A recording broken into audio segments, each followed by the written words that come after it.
आज हम बहुत इम्पोर्टेंट टॉपिक डिस्कस कर रहे हैं और बड़े ध्यान से समझना है। बहुत समझ लोगे तो बहुत इजी है। सिंक्रोनस काउंटर के डिजाइनिंग स्टेप में आज आपको करवा रहा हूँ। Designing steps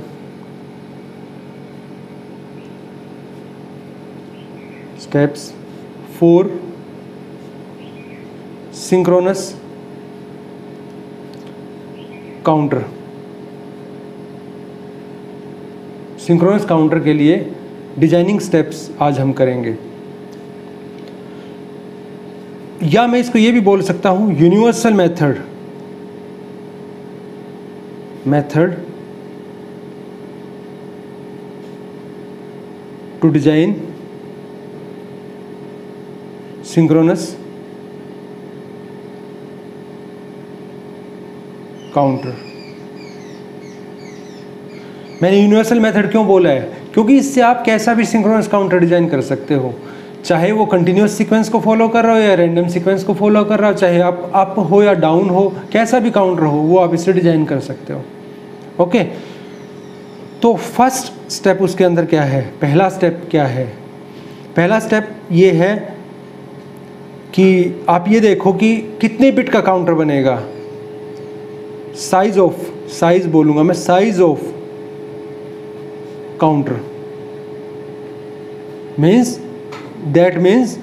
number of bits in the counter, number of bits in the counter। कितने बिट का काउंटर बनेगा, सबसे पहले आपको ये चीज़ देखनी है। नंबर 2, फिर आप ये चेक करोगे कि किस फ्लिप फ्लॉप का यूज़ करके आपने बनाना है। यदि आपको स्पेसिफिकली बताया गया है कि इसका यूज़ करके बनाओ, तब आप उसका यूज़ करके बनाओगे। यदि नहीं बताया गया तो आप या तो टी का यूज़ करोगे या डी का यूज़ करोगे। कोशिश करो या तो टी का या डी का। क्यों? बिकॉज यदि आप एसआर या जेके से बनाते हैं तो आपके एफर्ट्स डबल हो जाते हैं, क्योंकि इनपुट टर्मिनल डबल हो गए आपके।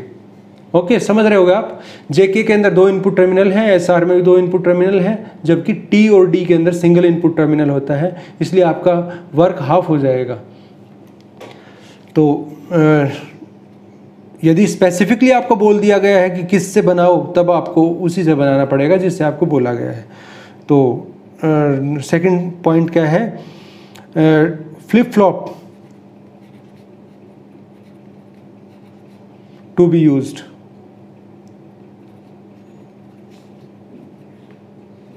एग्जाम्पल, दैट मीन्स क्या है? That means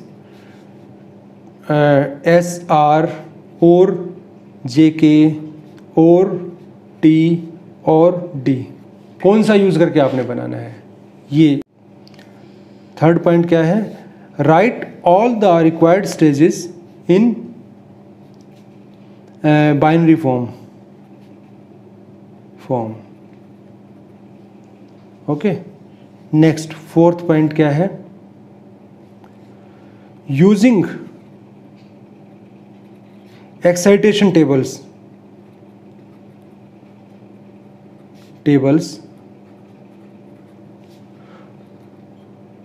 right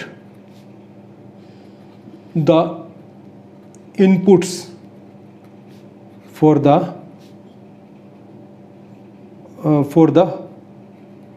flip flops. Now your table is complete. आपकी टेबल कंप्लीट हो गई। अब जो टेबल चाहिए थी आपको, ट्रुथ टेबल चाहिए थी, वो कंप्लीट हो गई। अब नेक्स्ट पॉइंट क्या है? नाउ फिफ्थ पॉइंट क्या है? यूजिंग के मैप। अब के मैप का यूज करना है आपने, या मिनिमाइजेशन टेक्निक कोई भी, लेकिन सब मोस्ट सिंप्लीफाइड में किसको मानता हूँ? के मैप को ही मानता हूँ। के मैप का यूज करके फाइंड द वैल्यूज फॉर, या find the equations for input parameters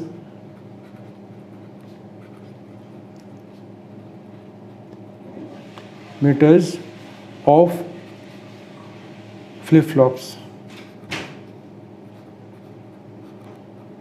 input parameters of the flip flops. हो गया। Now last next point, draw the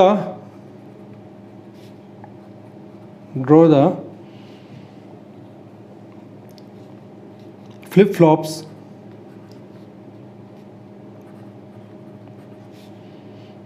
those are to be used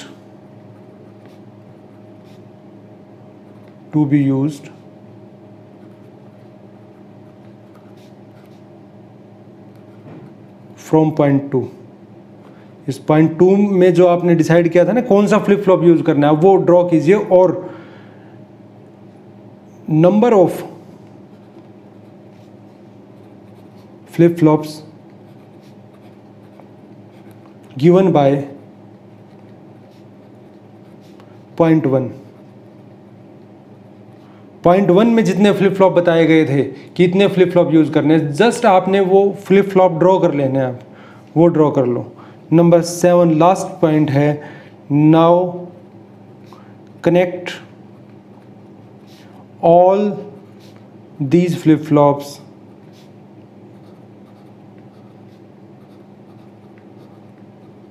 according to the equations in step 5, equations obtained in step 5। हाँ, here most important point क्या है? Most important point क्या है? Connect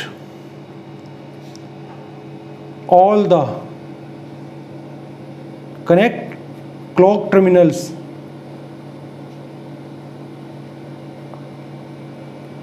terminals of all the flip flops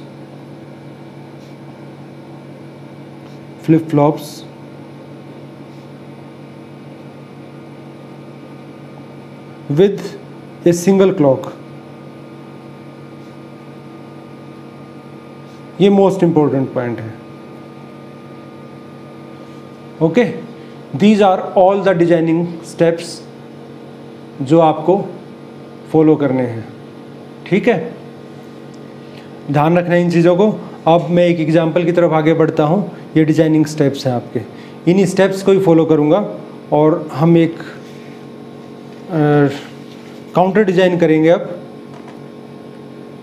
कैसा counter design करेंगे, अब मैं आपको बता के चलता हूँ कैसा काउंटर डिजाइन करेंगे।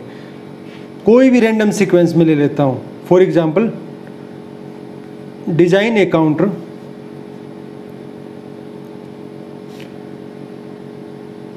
which can follow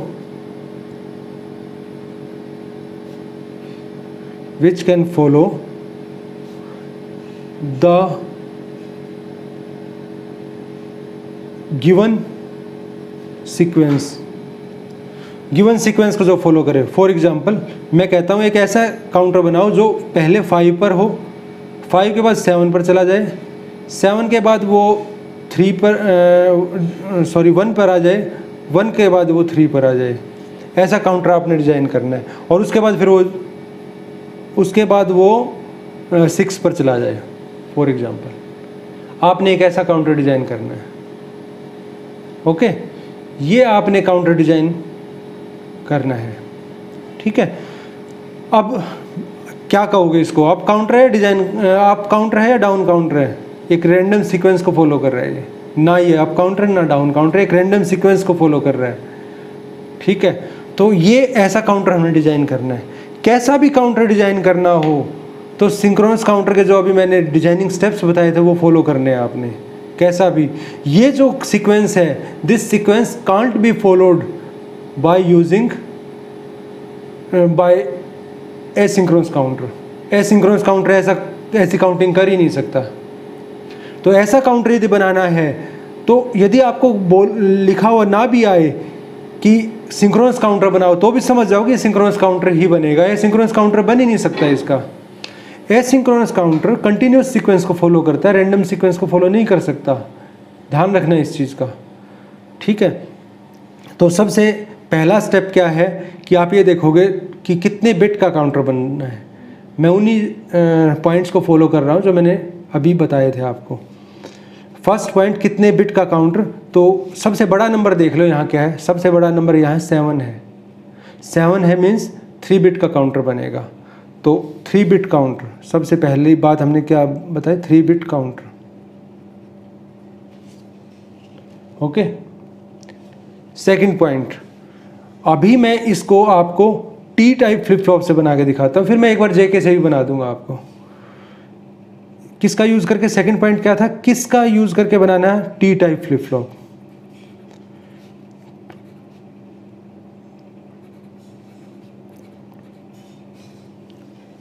जेके से करके बनाएंगे तो आपका कैलकुलेशन वर्क डबल हो जाएगा, ठीक है। थर्ड पॉइंट उसके अंदर क्या था कि सभी जो स्टेजेस हैं उनको आप अब एक बाइनरी सीक्वेंस में लिखो। बाइनरी के अंदर लिखना है आपने। तो बाइनरी में लिखूंगा तो Q0, Q1 और Q2, इस तरीके से मैं इनकी आउटपुट लेता हूँ। MSB जो है वो Q2 है और LSB क्या है, 0। तो सबसे पहले स्टेज 5 आई है 1 0 1, उसके बाद स्टेज क्या आई है 1 1 1 7, उसके बाद क्या आई है 0 0 1, उसके बाद क्या आई है 0 1 1 और उसके बाद क्या आई है 1 1 0। और लास्ट में आप ध्यान रखना, बुक के अंदर देखोगे आपको 2 टेबल बना के समझा रखा होगा, लेकिन मैं आपको एक सिंगल टेबल से समझा रहा हूँ। ध्यान रखना इस चीज़ को, एक ही टेबल में आपको समझा दूंगा। तो नेक्स्ट एक लाइन लगा देना आप। इस लाइन का मतलब क्या है कि सिर्फ आपको यहाँ इससे नीचे लिखना है, इसके आगे इस साइड जब टेबल बनेगी इससे नीचे, इस लाइन से नीचे कुछ नहीं लिखना आपने, ठीक है। तो उसके बाद 6 के बाद क्या स्टेज आएगी इस काउंटर में, दोबारा से 5 क्या आएगा, मैंने कहा था आपको पहले भी बताया है, काउंटर अपनी सीक्वेंस पूरी करके वापस फर्स्ट स्टेज पे चला जाता है। तो लास्ट में क्या आएगा 1 0 1। Is it clear now. अब देखिए Q2 जो है वो किसकी आउटपुट है, सेकंड TFF2 की, टी टाइप फ्लिप फ्लॉप 2 की आउटपुट है, तो उसकी इनपुट क्या है T2। Q1 जिसकी आउटपुट है उसकी इनपुट क्या है T1 और Q0 जिसकी आउटपुट है उसकी इनपुट क्या है T0। बहुत इजी है, ध्यान से समझना इसको, बहुत इजी है, कोई मुश्किल नहीं है इसमें। अब देखिए, यदि प्रेजेंट स्टेट ये है तो नेक्स्ट स्टेट क्या है, ये है, एरो लगा लो। प्रेजेंट स्टेट ये है तो नेक्स्ट स्टेट क्या है, ये है। यदि प्रेजेंट स्टेट ये है तो नेक्स्ट स्टेट क्या है, ये है। और प्रेजेंट स्टेट ये है तो नेक्स्ट स्टेट ये है। और प्रेजेंट स्टेट यदि ये है तो नेक्स्ट स्टेट क्या होगी, ये है। हम जिस भी स्टेज पे खड़े हैं नेक्स्ट स्टेज को देख रहे हैं। हम इस स्टेज पे खड़े हैं तो हम यहाँ देख रहे हैं, हम यहाँ खड़े हैं तो यहाँ देख रहे हैं कि आगे हमें क्या चाहिए। अब देखिए, जब आप T2 लिखोगे तो आप ये देखिए कि इन दोनों स्टेजेस को देखिए, प्रेजेंट 1 नेक्स्ट 1। बताइए, मैंने आपको एक्साइटेशन टेबल करवा रखी है पिछले लेक्चर्स के अंदर। प्रेजेंट स्टेट यदि 1 है और नेक्स्ट स्टेट भी यदि 1 चाहिए तो इनपुट क्या होनी चाहिए, T2 की इनपुट क्या होनी चाहिए। मैं फिर दोबारा से बता देता हूँ, यदि टी टाइप फ्लिप फ्लॉप के अंदर प्रेजेंट स्टेट और नेक्स्ट स्टेट सेम है तो इनपुट 0 होनी चाहिए। यदि प्रेजेंट स्टेट और नेक्स्ट स्टेट डिफरेंट है, अपोजिट है एक दूसरे की, तो इनपुट 1 होनी चाहिए। बड़ा इजी ट्रिक है ये। प्रेजेंट स्टेट और नेक्स्ट स्टेट सेम मतलब आप 0 लगा दोगे। आपको जो टेल के सामने लिखना है, ये एरो की टेल के सामने लिखना है, हेड के सामने नहीं लिखना, टेल के सामने। जब आप इसकी और इसकी बात कर रहे हो तो इसकी टेल यहाँ है, तो आपको टेल के सामने लिखना है। तो प्रेजेंट 1 नेक्स्ट 0 मतलब 1 होना चाहिए। प्रेजेंट 0 नेक्स्ट 0 मतलब सेम है तो 0 होना चाहिए। प्रेजेंट 0 नेक्स्ट 1 मतलब डिफरेंट है तो 1 होना चाहिए। प्रेजेंट 1 नेक्स्ट 1 सेम है तो 0 होना चाहिए। बहुत ईजी है। यदि प्रेजेंट स्टेट और नेक्स्ट स्टेट सेम है तो आप 0 इनपुट लगा दो। यदि आप प्रेजेंट स्टेट और नेक्स्ट स्टेट डिफरेंट है तो 1 लगा दो। बहुत ईजी है। सेम अब यहाँ भी यही करना है। प्रेजेंट स्टेट ये तो नेक्स्ट स्टेट ये, प्रेजेंट ये तो नेक्स्ट ये, प्रेजेंट ये तो नेक्स्ट ये, प्रेजेंट ये तो नेक्स्ट ये, प्रेजेंट ये है तो नेक्स्ट ये। अब इसको भूल जाओ, Q2 वाली लाइन को भूल जाओ, Q1 वाली लाइन को पकड़ो। प्रेजेंट 0 नेक्स्ट 1, तो क्या करूँगा मैं यहाँ 1, चेंज है ना, डिफरेंट है। यहाँ क्या होगा, यहाँ से यहाँ देखिए ये भी डिफरेंट है, यहाँ से यहाँ ये भी डिफरेंट है, यहाँ से यहाँ ये सेम है मतलब 0, और यहाँ से यहाँ ये डिफरेंट है। ठीक है, next present state, next state, present state, next state, present state और नेक्स्ट स्टेट, प्रेजेंट स्टेट और नेक्स्ट स्टेट। मैं देखिए ध्यान दीजिए, मैं इस लाइन के नीचे कुछ नहीं लिख रहा, सिर्फ ये स्टेज लिखी हुई है और कुछ नहीं लिखा। अब देखिए 1 से 1 नो चेंज 0, 1 से 1 नो चेंज 0, 1 से 1 नो चेंज 0, 1 से 0 मतलब चेंज हुआ है मीन्स 1, और 1 से फिर 0 से 1, 0 से 1 मतलब चेंज हुआ है 1। ठीक है, जहाँ चेंज हुआ है वहाँ 1 आएगा। ठीक है, यहाँ चेंज हुआ है तो यहाँ 1 आएगा, यहाँ से यहाँ नो चेंज था तो 0 चला गया, यहाँ से यहाँ चेंज था तो 1 आ गया। बिल्कुल वही चीज़ फॉलो की है मैंने, और कुछ नहीं किया। हाँ, मैं कैसे कह रहा था कि जे के फ्लिप फ्लॉप में काम डबल हो जाएगा। जे के फ्लिप फ्लॉप में आपके यहाँ J2 K2, फिर J1 K1, फिर J0 K0, 6 कॉलम आएंगे, 6 कॉलम आएंगे आपके, 6 के मैप बनाने पड़ेंगे आपको, और 6 ही फिर इक्वेशंस आएंगी। ठीक है, तो काम आपका डबल हो जाएगा। तो इसलिए मैंने कहा है आपको या तो T से बनाओ या D से बनाओ। ठीक है, यदि आप कहोगे तो मैं JK के ऊपर भी आपको एक वीडियो डाल दूंगा। ठीक है, इजी है वैसे, कोई मुश्किल नहीं है। अब देखिए, आप 1 बाय 1 पकड़ लो, आपको के मैप बनाने हैं। के मैप फॉर T2 के लिए के मैप बना रहे हो आप। सबसे पहले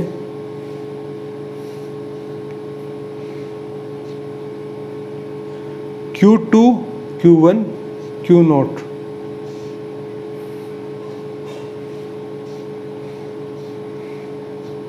जीरो 1 2 3 4 5 6 7, ये मैं पहले के मैप में आपको समझा चुका हूँ। तो आप यदि आपको नहीं समझ आ रहा तो वहाँ देख लीजिए के मैप कैसे बनाते हैं। एक चीज़ ध्यान रखिए, यहाँ सबसे पहला काम आपने यही करना है, जो स्टेजेस इसके अंदर नहीं है, कौन कौन सी स्टेजेस नहीं है इसमें, 0 नहीं है, 2 नहीं है, 4 नहीं है। ठीक है, 0 2 और 4 नहीं है, उनको सबसे पहले ही डोंट केयर लगा दो। ध्यान रखना है, अदरवाइज ये भूल जाओगे आप, गलत हो जाएगा। जो स्टेजेस यहाँ नहीं है उन स्टेजेस के लिए डोंट केयर, याद रखना इस चीज़ को, मोस्ट इम्पोर्टेंट। यहाँ गलती करते हैं बच्चे। अब देखिए, अब इसको देखना स्टार्ट करो। 7 के सामने 1 और 3 के सामने 1, 7 के सामने 1 और 3 के सामने 1। ठीक है, 7 के सामने और 3 के सामने 1। जब ग्रुप बनाओगे तो ये बनेगा, ये बनेगा। तो इक्वेशन क्या आई, इक्वेशन क्या आएगी, equation will be this is 0 0 0 1 1 1 1 0 और 0 1। इक्वेशन क्या आएगी, इक्वेशन आएगी T2 इज इक्वल टू, आप इनमें देखिए कॉमन क्या है, Q1 कॉमन है, Q1, और यहाँ कॉमन क्या है, Q1 Q0। ठीक है, तो T2 पे इनपुट क्या हुई, Q1 Q0। अब आप आ जाओ T1 के लिए, के मैप फॉर T1 के लिए।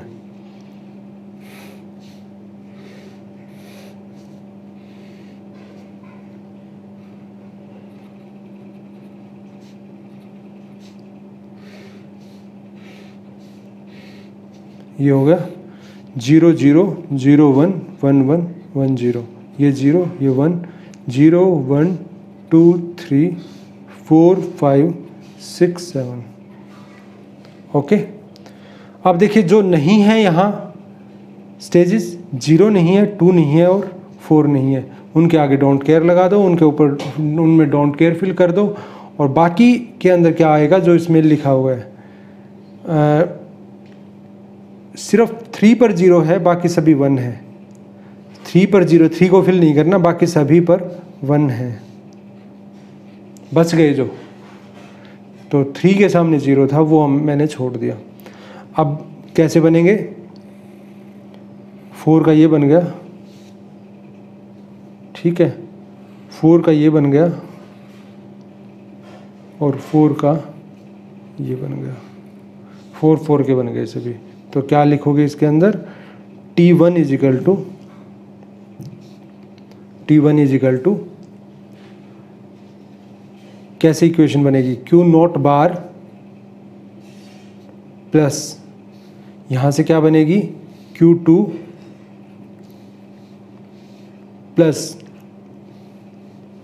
यहाँ से क्या बनेगी Q1 बार, इससे और इससे Q1 बार, इसके लिए बनेगी Q2, ठीक है। ये आप रिव्यू कर सकते हो, रिवीजन कर सकते हो के मैप जहाँ मैंने बताए थे। तो T1 के लिए इक्वेशन आ गई, T0 के लिए इक्वेशन मैं यहीं निकाल देता हूँ इसी जगह पे, नीचे हम सर्किट भी बना पाएंगे फिर।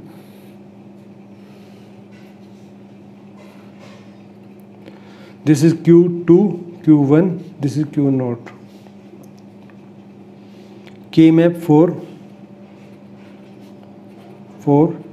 T0 1 2 3 0 0 0 1 1 1 1 0 0 and 1। ये यहाँ 0 1 2 3 4 5 6 7। अब देखिए डोंट केयर है, पहले उनको डोंट केयर लगा लो। सबसे पहले काम यही करना है आपने, डोंट केयर फिल करने हैं। उसके बाद देखिए आप 1 कहाँ है, 1 एक तो 3 के सामने, एक 6 के सामने, 3 के सामने और 6 के सामने 1 है। तो एक तो ग्रुप आपका ये बन गया और दूसरा ग्रुप आपका ये बन गया। तो इक्वेशन क्या आ गई, T0 इज इक्वल टू, ये यहाँ से आपको Q0 बार मिल गया प्लस ये यहाँ से आपको मिल गया Q2 बार Q1, Q2 बार Q1, ठीक है। ये हम इक्वेशंस तक पहुँच गए। उसके बाद अब आपको क्या करना है, देखिए मैंने नेक्स्ट स्टेप बताया था, 6 स्टेप बताया था मैंने कि आपको जो फ्लिप फ्लॉप है वो ड्रॉ करने हैं। अभी मैं कनेक्शन की बात नहीं कर रहा, अभी मैं फ्लिप फ्लॉप ड्रॉ करने हैं आपने। और फ्लिप फ्लॉप ड्रॉ करने हैं तो कैसे करने हैं, 3 फ्लिप फ्लॉप ड्रॉ कर दो, 1, ये ध्यान से देखना थोड़ा, क्योंकि कनेक्शन होने के बाद फिर आपको नहीं पता लगेगा कौन सा कनेक्शन कहाँ चला गया, तो बड़ा ध्यान से देखना। अब मैं जब बना रहा हूँ तभी आप ध्यान से देख लो इसको, ठीक है।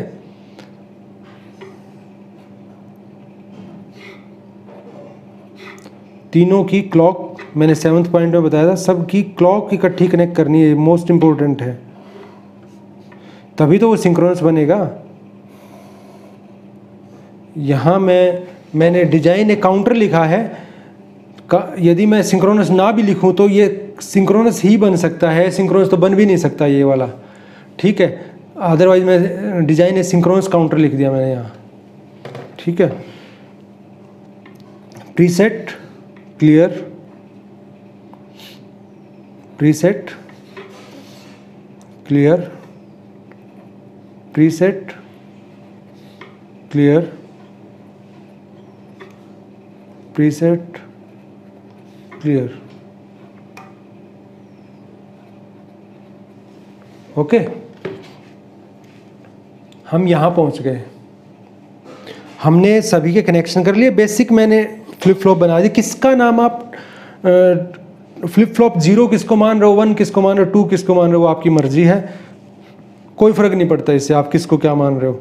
तो मैं वही चीज़ फॉलो कर रहा हूँ जो पहले हम अब तक फॉलो करते आए थे। वैसे कोई फ़र्क नहीं पड़ेगा कैसे भी नाम रख दो इसका, क्योंकि कनेक्शंस तो आपको इनके अकॉर्डिंग करने हैं। तो TFF 0, TFF 1 और TFF, FF का मतलब फ्लिप फ्लॉप, TFF ठीक है। तो अब आपने क्या किया, इनके इनपुट टर्मिनल हैं T0, T1 और T2 और आउटपुट टर्मिनल हैं Q0, Q0 बार, Q1, Q1 बार, Q2, Q2 बार। ये आपका 6 स्टेप अब कंप्लीट हुआ है। 6 स्टेप में जो मैंने कहा था ना कि सब जितने फ्लिप फ्लॉप बोले गए हैं, जितने आपने डिसाइड किए थे उतने फ्लिप फ्लॉप बना लो, ये फ्लिप फ्लॉप अब बने। अब हम 7th पॉइंट पे आते हैं कि कनेक्शन करना है। ये लास्ट स्टेप है, कनेक्शन करना है। कनेक्शन करने के लिए आप देखिए T0 पे क्या लिखा हुआ है, Q0 बार, Q0 का बार उठा लो और Q2 का बार और Q1 उठा के उनको एंड कर दो और करके तब देना है इसमें। देखो जो यहाँ इक्वेशन दी है उसको हमने एज सच फॉलो करना है, अपनी तरफ से कोई दिमाग नहीं लगाना। तो Q1 और Q2 का बार, Q2 के बार को आप उठा के ले आए यहाँ से, देखिए, और इधर से Q1 उठा लिया आपने और उसके बाद इनका आपने एंड कर लिया। इक्वेशन देखो, इक्वेशन क्या बोल रही है, इनका एंड कर लिया और उसके बाद Q1 के बार के साथ, Q1 के बार के साथ और करके यहाँ से ले लेता हूँ मैं, Q1 के बार के साथ और करके आपने क्या किया, यहाँ इसको और के अंदर दे के यहाँ दे दिया। हो गया कंप्लीट फर्स्ट, देखिए, ठीक है। ये देखो ध्यान से, अब देखो नेक्स्ट इक्वेशन क्या बोल रही है, T2 के लिए इक्वेशन क्या बोल रही है। ये मैं थोड़ा डायग्राम को और इसको थोड़ा अलग कर देता हूँ।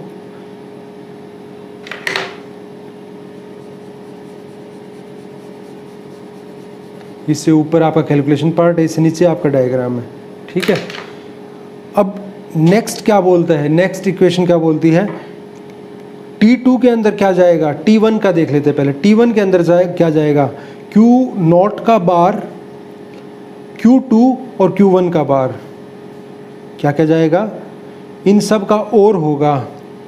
Q0 का बार एक तो ये आ जाएगा, ठीक है, और Q1 का बार, ये दोनों, एक तो ये और एक ये है यहाँ से, ठीक है। और क्या आएगा, एक Q2 डायरेक्ट आएगा, Q2 डायरेक्ट आएगा, ये डायरेक्ट आ गया।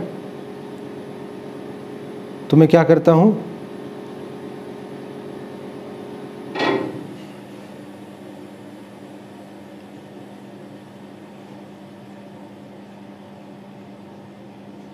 यहाँ से कनेक्ट करके मैं इसमें कनेक्ट कर दिया, और गेट लगा दिया मैंने।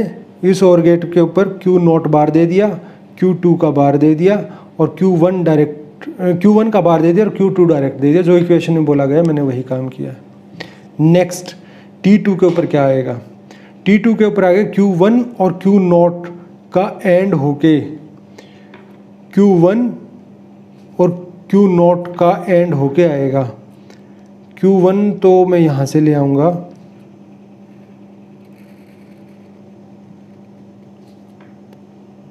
Q1 और ये Q0 में यहाँ से ले आया और Q1 मेरा यहाँ है ही, इसको मैं यहाँ से एंड गेट के ऊपर कनेक्ट कर दूँगा और ये यहाँ से ऐसे होगा, ठीक है। सभी कनेक्शन हो गए।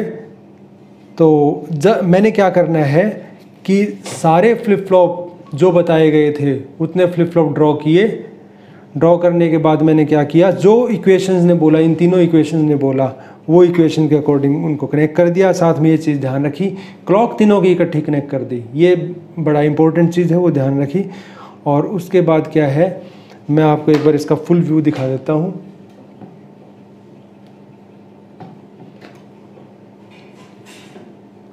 फुल व्यू, ठीक है, अब आपको कंप्लीट नज़र आ रहा होगा ये, ठीक है। तो ये इसका फाइनल सर्किट डायग्राम है और ये इसमें आपको कंप्लीट नज़र आ रहा है, ठीक है। बहुत इम्पोर्टेंट है। अब इसमें होमवर्क आप कर सकते हो आगे, कोई भी होमवर्क मैं आपको देता हूँ। Homework number 1,